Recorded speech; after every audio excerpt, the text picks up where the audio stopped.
കഴിഞ്ഞ ആഴ്ച ആരോഗ്യകരമായ ജീവിതത്തിലേക്കുള്ള വാതിൽ തുറക്കാൻ 3 പ്രധാനപ്പെട്ട താക്കോലുകൾ ഉണ്ടെന്ന് 6 താക്കോലുകളാണ്. അതിൽ പ്രധാനപ്പെട്ട 3 എണ്ണത്തെപ്പറ്റി സംസാരിക്കുകയായിരുന്നു. അതിലേറ്റവും പ്രധാനപ്പെട്ടത് എന്നുവെച്ചാൽ ഗാഢ ശ്വസനം, ഡീപ്പ് ബ്രീത്തിങ്, അത് വിശദമായി സംസാരിച്ചു. രണ്ടാമത്തത് ജലാംശമുള്ള ഭക്ഷണം കഴിക്കുന്നതിനെക്കുറിച്ചായിരുന്നു. മൂന്നാമത്തതാണ്, അതിലേക്കാണ് നമ്മളിപ്പോൾ വരുന്നത്, ഭക്ഷണത്തിൻ്റെ കൂട്ടായ്മ. ഏത് ഭക്ഷണവും ഒരുമിച്ച് കഴിക്കാൻ പാടില്ല, ഏത് ഭക്ഷണവും ഒരുമിച്ച് കഴിക്കാം എന്നുള്ളതിനെ പറ്റിയാണ് സംസാരിച്ചുകൊണ്ടിരുന്നത്. ചോദ്യം ഇതാണ്: ഇറച്ചിയും ഉരുളക്കിഴങ്ങും ഒരുമിച്ച് കഴിക്കാമോ? ബ്രെഡും ചീസും ഒരുമിച്ച് കഴിക്കാമോ? ചോറും മീനും ഒരുമിച്ച് കഴിക്കാമോ? അപ്പോൾ ചോറും മീനും ഒരുമിച്ച് കഴിക്കാമോ, അത് കഴിക്കാൻ പാടില്ല എന്ന് ആരെങ്കിലും പറഞ്ഞു കഴിഞ്ഞാൽ കേരളത്തിലെ ബഹുഭൂരിപക്ഷം വരുന്ന ജനങ്ങൾക്ക് ഒട്ടും ദഹിക്കുന്ന വിഷയമായിരിക്കില്ല. അങ്ങനെ കഴിക്കരുതെന്ന് പറഞ്ഞ ആളിന് ചിലപ്പോൾ ശരീരം കേടായി എന്നും വരും. പക്ഷേ സത്യത്തിൻ്റെ മുഖം എത്രയോ ആളുകൾ പറഞ്ഞിട്ടുള്ള പോലെ വളരെ ക്രൂരമാണ്. എന്ന് വെച്ചാൽ ചോറും മീനും ഒരുമിച്ച് കഴിക്കുന്നത് കൊണ്ട് പല കുഴപ്പങ്ങളും ഉണ്ട് എന്നാണ് പറയപ്പെടുന്നത്.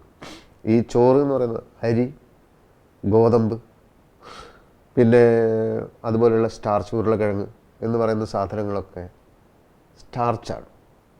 ഈ സ്റ്റാർച്ചിനെ ദഹിപ്പിക്കുന്നത് ആൽക്കലി എന്ന് പറയുന്ന ഒരു ദഹന വസ്തുവാണ്. ഈ പ്രോട്ടീൻ ഉള്ള ആഹാരത്തിനെ ദഹിപ്പിക്കുന്നത് ചില ആസിഡുകളാണ്. ഹൈഡ്രോക്ലോറിക് ആസിഡും പെപ്സിൻ എന്ന് പറയുന്ന വസ്തു. അപ്പോൾ കെമിസ്ട്രിയുടെ നിയമം അനുസരിച്ച്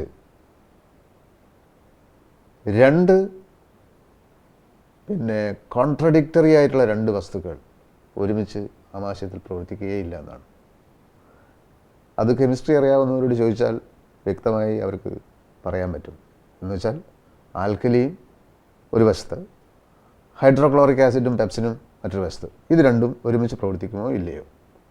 ഒരുമിച്ച് പ്രവർത്തിക്കില്ല എന്ന് തന്നെയാണ് ശരിയായിട്ടുള്ള കാര്യം. അങ്ങനെ നമ്മളിപ്പം ഈ പ്രോട്ടീനുള്ള ആഹാര വസ്തുക്കൾ എന്ന് പറയുന്നത് ഏതൊക്കെയാണ്? ഇറച്ചിയും പാൽ ഉൽപ്പന്നങ്ങളും അണ്ടിപ്പരിപ്പും, ഇതിലൊക്കെ പ്രോട്ടീനാണ് കൂടുതലുള്ളത്. ഞാൻ നേരത്തെ പറഞ്ഞ ഗോതമ്പ്, അരി തുടങ്ങിയ ഭക്ഷണങ്ങളും ഈ മീറ്റും നമ്മൾ ഒരുമിച്ച് കഴിക്കുമ്പോൾ ഈ കോൺട്രഡിക്ടറി ആയിട്ടുള്ള 2 ദഹന വസ്തുക്കൾ തമ്മിൽ വയറ്റിൽ ഒരുമിച്ച് കൂട്ടിമുട്ടുകയും ന്യൂട്രലൈസ്ഡ് ആവുകയും ചെയ്യുന്നു. രണ്ടിൻ്റെയും ശക്തിയില്ലാതെ പ്രവർത്തിക്കാതെ ആയിപ്പോകുന്നു. അങ്ങനെ ശരിക്കും പറഞ്ഞാൽ ദഹനക്കേടുണ്ടാവുകയാണ് ചെയ്യുന്നത് ഈ 2 വസ്തുക്കൾ ഒരുമിച്ച് കഴിക്കുമ്പോൾ, സ്റ്റാർച്ചും ഈ പ്രോട്ടീനും ഒരുമിച്ച് കഴിക്കുമ്പോൾ ഉണ്ടാകുന്നത്. ഈ ദഹനക്കേട് ഒട്ടും നല്ലതല്ല എന്നുള്ളത് ആരും പറയേണ്ട കാര്യമില്ല.